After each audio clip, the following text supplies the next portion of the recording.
반갑습니다, 학생들. 역사 2.0입니다. 지난 시간 우리는 1592년부터 1598년까지 총 7년간 진행되었던 임진왜란에 대해서 알아보았습니다. 오늘 우리가 살펴볼 내용은 임진왜란이 끝난 이후 동아시아의 국제 정세가 변합니다. 이 변화하는 동아시아 국제 정세에서 조선이 과연 어떠한 외교 정책을 취했는지, 그리고 그 외교 정책이 각각 가지고 온 결과와 이에 대한 조선의 반응까지 한번 살펴보도록 하겠습니다. 우선 교과서 한번 살펴보도록 합시다. 교과서 412페이지를 펼쳐보면 이 그림이 있을 겁니다. 지금까지 1번, 3번, 4번 학습지에서 각각 배웠던 내용을 교과서에서 연표에 표시해 보았죠. 자, 오늘 우리가 5번 학습지에서 배울 임금들은 15대 임금 광해군, 16대 임금 인조, 그리고 17대 임금 효종까지입니다.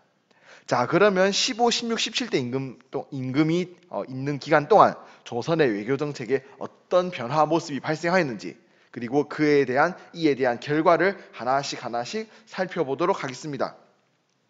우선 3번, 4번 학습지에서 배웠던 선조임금 잠깐 복습을 해보도록 하지요. 학습지에도 있는 내용입니다. 선조임금 때의 주요 모습입니다. 선조임금 때는 우선 정치적으로 붕당이라는 것이 형성되었습니다. 선조 때 형성되었던 최초의 붕당은 바로 동인과 서인이었죠. 여기까지의 내용은 우리가 3번 학습지에서 배웠습니다. 그리고 선조 임금 때 붕당이 형성되는 상황에서 일본과의 대규모 전쟁이 발생했습니다. 이 전쟁을 임진왜란이라고 우리는 불렀고 4번 학습지에서 그 내용을 살펴보았습니다. 4대 임금 선조가 죽은 이후 15대 임금 광해군이 즉위합니다. 우리는 4번 학습지에서 이미 광해군이라는 이름을 잠깐 배워보았습니다. 혹시 어디에서 그 내용을 배웠는지 기억이 나나요? 그렇죠. 여러분이 잘 기억하고 있듯이 선조 임금이 한양을 버리고 피난을 갈 때, 파천을 할 때 조선 정부의 일부를 광해군에게 맡기었다는 이야기를 해주었었죠.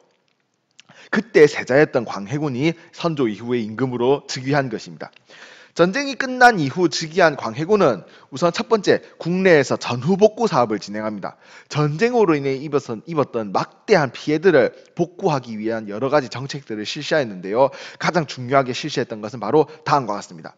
토지대장 그리고 호적을 다시 작성하였습니다. 땅 목록이었던 토지대장을 다시 작성하고 인구 목록이었던 호적을 다시 작성함으로써 세금을 걷기 시작합니다. 이 세금을 제대로 걷기 시작하면서 조선 정부가 다시 이제 재정적으로 안정을 되찾기 시작합니다. 전후복구 사업의 또 다른 내용은 바로 대동법 실시가 있습니다. 그동안 조선에서는 공납, 물건으로 내는 세금이 있었습니다. 자기가 사는 동네의 특산물 등을 물건으로 내어야 했는데 이 세금을 공납이라고 합니다. 이 공납은 백성들에게 많은 부담을 안겨주고 있었지요. 그래서 광해군은 물건으로 내던 공납을 이제부터 쌀로 내도록 허락해 줍니다. 쌀로 공납을 내기 시작한 이 제도를 대동법이라고 하고, 대동법의 실시로 인해서 백성들은 세금에 대한 부담이 크게 줄어들게 됩니다. 자, 광해군이 즉위한 이후 국외정책에 대해서 알아보도록 하죠. 광해군의 국외정책, 외교정책은 이것을 알아두어야 합니다. 명나라와 후금이 서로 대립할 때 어느 한쪽의 편도 들지 않았던 정책, 바로 중립외교입니다. 지난 시간 4번 학습지에서 임진왜란의 결과에 대해서 알아보았죠. 임진왜란의 조선, 일본, 중국의 결과 중에서 중국 부분을 기억해보죠. 우선 첫 번째, 명나라는 힘이 약해졌다. 둘째, 여진족은 점점 성장하였다라는 결과 내용이 있었죠. 이 여진족이 성장하면서 후금이라는 나라를 새롭게 만들게 됩니다. 명나라와 후금이 서로 대립하는 가운데 명나라는 조선에게 군사적 지원 요청을 합니다. 하지만 광해군은 전쟁으로 인한 피해가 아직 가시지도 않은 상황에서 명나라와 후금 사이의 싸움에 조선이 끼어들게 된다면 또 다른 큰 피해를 입게 될 것이라 생각하면서 두 나라 사이에서 균형을 잡는 중립외교를 실시합니다. 그리고 광해군의 이 중립외교에 대해서 서인들은 강한 비판을 하였던 것이지요. 자, 읽기 자료를 잠깐 보도록 하지요. 광해군이 중립외교를 실시하면서 말했던 내용을 정리한 부분입니다. 적의 힘이 강하지만 우리는 현실적으로 약하다. 이들을 말로써 붓으로서 물리칠 수 없다라고 하면서 명나라와 후금 사이의 다툼에서 절대 개입하지 않겠다라는 내용을 주장을 밝히고 있지요. 명나라의 끊임없는 요청으로 인해서 조선은 결국 강홍립이라는 장군과 함께 수많은 병사들을 명나라의 지원군으로 보냅니다. 하지만 이 강홍립 또한 광해군의 의도를 알고 전투가 끝난 직후 후금에게 항복하면서 조선과 후금 사이에 불필요한 갈등을 막는데 도움을 주게 됩니다. 이렇듯 광해군은 중립외교를 실시함으로써 조선에 닥칠 피해를 막으면서 임진왜란 이후의 피해를 복구하기 위한 시간을 확보하였던 것이지요. 하지만 이 광해군의 중립외교는 서인들에게 큰 반발을 불러일으키게 됩니다. 그러면서 서인들은 광해군을 몰아내고 새 임금을 즉위시킬 계획을 짜고 있었는데요. 이때 서인들이 광해군을 쫓아내기 위한 핑계로 명목으로 삼았던 것이 바로 패모살제입니다. 패모살제의 명목으로 서인들은 광해군을 쫓아내고 새 임금인 인조를 즉위시키는 반란을 일으키게 됩니다. 이 사건을 우리는 인조반정이라고 부르죠. 패모살제, 어미를 패하고 동생을 죽이다라는 뜻입니다. 학습지 아래쪽 작은 2번을 보면 이런 내용이 있습니다. 서인은 광해군을 반대하면서 광해군의 배다른 동생이었던 영창대군을 지지하였다. 결국 광해군은 배다른 어머니인 인목대비를 폐위하고 인목대비가 바로 영창대군의 어머니입니다. 그리고 영창대군을 살해하였다라고 되어 있지요.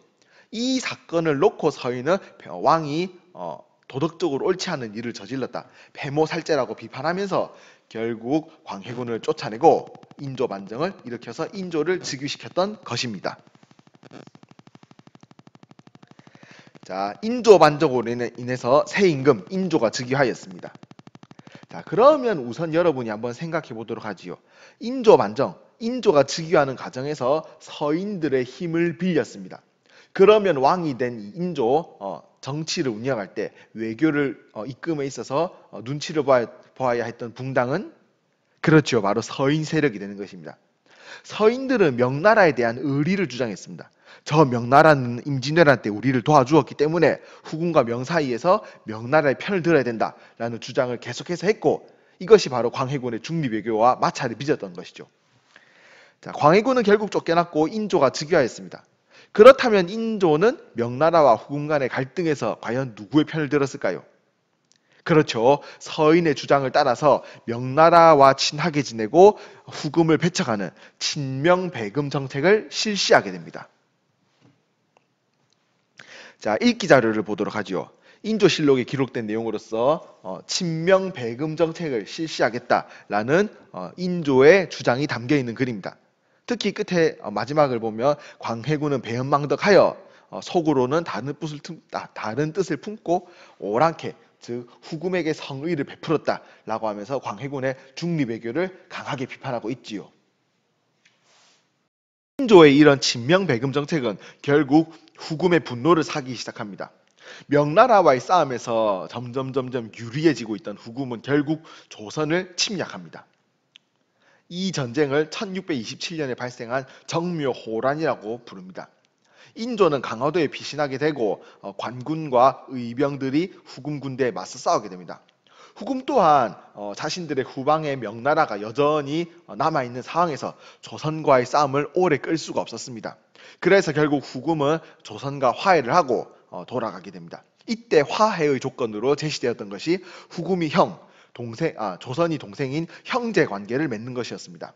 후금과 조선은 서로 형제 관계를 맺는 것을 조건으로 하고 정묘호란 전쟁이 끝이 나게 됩니다. 자, 1627년 정묘호란 이후 후금과 명나라의 싸움에서 후금이 점점 힘이 강해지고 명나라는 힘이 약해졌습니다. 그럼에도 불구하고 조선은 계속해서 친명배금 정책을 실시하였죠. 이 과정에서 이때 후금은 자신들의 나라 이름을 새롭게 청이라고 바꿉니다. 청나라가 탄생한 것이죠. 청나라는 조선에게 기존의 형제 관계를 넘어선 군신 관계, 즉 임금과 신하 관계를 요구하게 됩니다. 그리고 조선은 이것을 거절하게 되고 다시 한번 전쟁이 발생합니다. 이 전쟁을 병자호란이라고 부르게 되는 것이지요. 청나라가 다시 한번 조선을 침략합니다. 인조는 이번에도 지난번 정묘호란 때의 기억을 되살려서 강화도를 피신하려고 하였습니다. 강화도는 섬이기 때문에 후궁, 청나라의 군대가 약할 것이다 라는 판단이 있었고 실제로 정묘호란 때 효과를 보았었지요. 하지만 청나라는 이번에는 인조를 반드시 항복시키겠다라는 의지를 가지고 빠르게 군사를 몰고 한양으로 내려오게 되고 결국 인조는 강화도로 피신하는 데 실패하게 됩니다. 그 대신 인조는 한양에서 남쪽에 떨어져 있는 남한산성에 피신하게 됩니다. 남한산성에 인조가 들어가자마자 곧 청나라의 군대가 이 남한산성을 포위하게 됩니다. 그리고 오랜 수십일 동안 남한산성은 청나라의 군대에 포위되는 상황에 놓이게 됩니다. 이런 상황에서 조선정부 내에서는 청나라와 싸우자라는 주전론, 그리고 청나라와 화해해야 한다라고 하는 주화론이 대립하였습니다. 주전론의 대표적인 인물로는 김상은이, 주화론의 대표적인 인물로는 최명길이 있습니다. 학습지 뒷면을 보면 두 개의 글이 나란히 붙어 있습니다. 첫 번째 글은 명나라는 우리나라에 대해 부모의 나라이고 라고 시작하는 글이고, 두 번째 글은 늘 생각해보아도 우리의 국력은 현재 바닥나 있고로 시작하는 글입니다. 이 두 개의 글을 읽고 각각 청나라에 대한 화해를 주장하는 혹은 전쟁을 주장하는 주화론인지 주전론인지를 한번 판단하여 여러분이 적어보도록 합시다.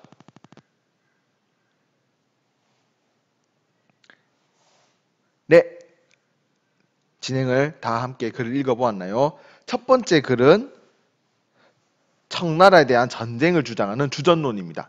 신하된 자로서 부모의 원수와 형제의 의를 잇고 부모의 은혜, 명나라를 말한 것이죠. 명나라의 은혜를 저버릴 수 있겠습니까? 라고 얘기하면서 청나라에 대한 전쟁을 주장하고 있습니다. 두 번째 글은 다음과 같습니다.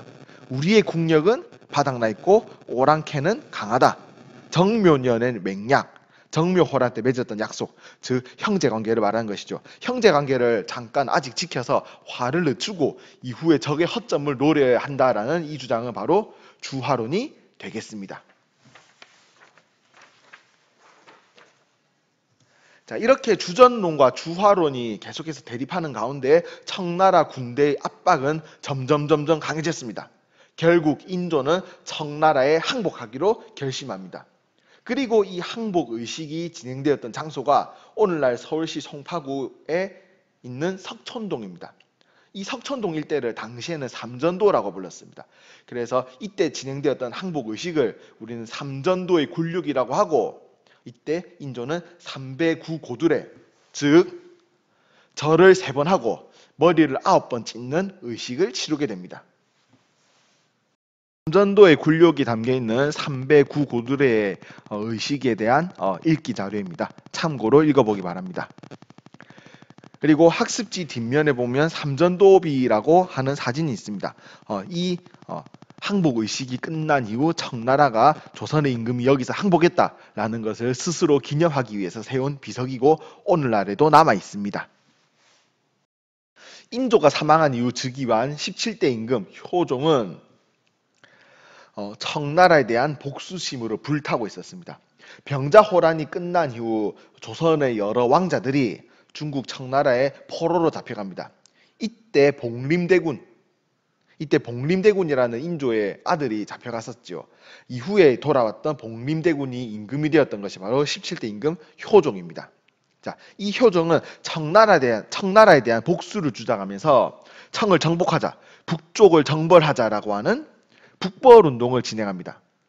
하지만 현실적으로 청나라의 힘이 점점 강해지고 심지어 명나라마저 멸망시키는 가운데에서 이 북벌운동이 실행으로 이루어지지는 않습니다. 군사력 강화하는 조선이 꾸준히 준비를 하면서 그 성과를 거두지만 실제로 청나라 정벌까지는 이어지지 못했다라는 내용인 것이죠. 자, 이 북벌운동과는 별개로 효종 때 있었던 또 하나의 사건, 바로 나선정벌입니다. 중국의 청나라는 러시아와 국경 갈등을 벌이게 됩니다. 이 국경 갈등 과정에서 청나라는 조선에게 군사적 지원을 요청하게 되고 조선은 자신들이 준비하고 있는 북벌운동이 얼마나 잘 준비되어 있는지, 그리고 자신들의 무기가 얼마나 잘 강해지고 있는지를 확인하기 위해서 청나라를 도와서 군사를 파견하여 러시아와 싸웠던 일이 있습니다. 이 사건을 우리는 나선정벌이라고 부릅니다. 나선은 당시 러시아를 부르던 한자식 표현이었습니다. 그리고 이 나선정벌에서 조선의 조총부대가 큰 활약을 하였다라는 기록이 남아 있습니다. 교과서 내용 정리하기 넘어가겠습니다. 148페이지입니다.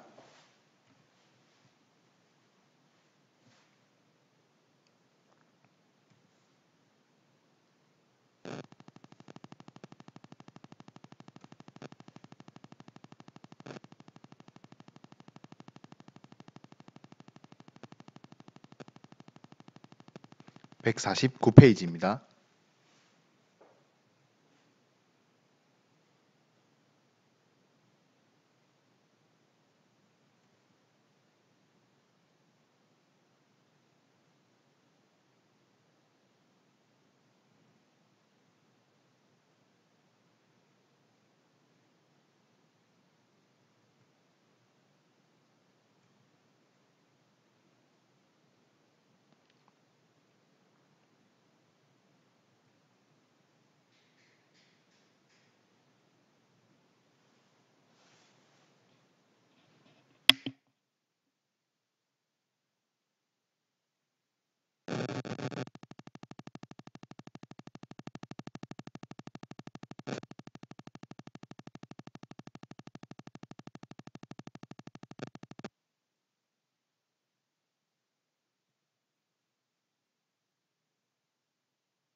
자, 지금까지 우리는 광해군의 중립 외교 정책, 인조의 친명배금 정책, 그리고 인조 시대에 발생했던 두 차례의 전쟁인 정묘호란, 병자호란, 그리고 인조 이후 진행되었던 청나라에 대한 복수를 진행한 북벌운동까지 살펴보았습니다.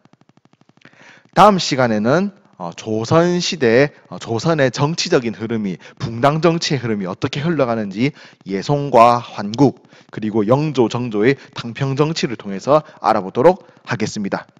자, 다들 수고 많이 했습니다.